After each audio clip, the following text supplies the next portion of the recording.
God, that looked like a very frustrating afternoon for you all. No, definitely. I think if you look at the performance that's maybe summed up our season, you would look at that today as the one to do it. We've given away 2 sloppy goals. We've dominated the game again, and we've created half chances. I don't think we've created enough clear-cut chances. But yeah, very, very frustrating afternoon. It's the 2 goals that they scored that are going to get the headlines, aren't they? The first one, you feel for poor Scott. I saw everybody go to him and put an arm round for him. Was he trying to get it back to Sam? Yeah, he was trying to play back to Sam, and it's a difficult pitch and he's made a mistake, but Robbo's been absolutely excellent since he's come in from January, so it's just unfortunate that he's made a mistake in a game that we couldn't go on and win 2-1 for him, and it kind of gets brushed aside. But no, I think he's trying to do the right thing. It's just one of these things. He's made a mistake, pitch is bobbly, he's took a little bobble before he's passed it, but like I said, I just want to emphasise that Robbo's been absolutely excellent since he's come in January, so no harm done. Yeah, the pitch was bobbly, and the driving wind as well. You had it in your face in that first half. Yeah, I think it doesn't help with the wind, but I thought we were a little bit pedestrian-like first half. The intensity and the tempo wasn't there on the ball, and I don't think the pitch on obviously the wind helps, but we have to be a lot better as a group. We've been saying it for a long time now, and it has to start changing. And it has to start changing quickly. As an outlet down your left, your side, Jody was tightly monitored today, but at least you got David McGoldrick back. That'll be one positive for Notts.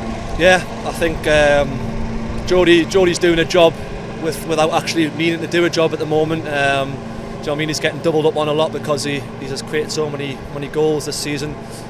So without him actually being 100% influential in the game, he's causing problems and creating space for other people elsewhere. And like you touched on, Diddy's back. A few more minutes for him, a bit more match sharpness, and he'll be back up to 100% speed in no time. And goals change games. You were having a decent spell of it at 1-0, and then that sucker punch the second. Yeah, like we said, again we started the second half very much the same. We were good. We were a threat. We were attacking, putting balls into the box. Causing problems, but unfortunately, like you said, we've been sucker punched with a mistake, which is like I said, it sums up the season a little bit at the moment. Got another outlet now, the big lad from Gambia. He knows where the back of the net is. That's 4 for him. No, definitely. He's another one. He's come in. He's done what he's asked of him. He's made himself a nuisance up there and a threat. And like you say, sometimes he takes a bit of heat off Macca and gives him a little bit more space and time in games, which was seen obviously when he started up there with Macca. I think today obviously not a lot of time to sort of influence the game too much, but again he got himself on the score sheet. The gaffer certainly felt your side should have had a penalty. I saw you go over to the ref at full time. I'm sure you were saying thank you, sir, but was there another comment or two passed? No, it was just about the sort of time added on. I felt like in that time added on, they're making subs, and that time's got to be added on top of the 6 minutes or whatever you put up. You can't make whatever it is 3-4 subs and keep us taking his time and then only add another 30-45 seconds on it. It just doesn't make sense, but that's what it is.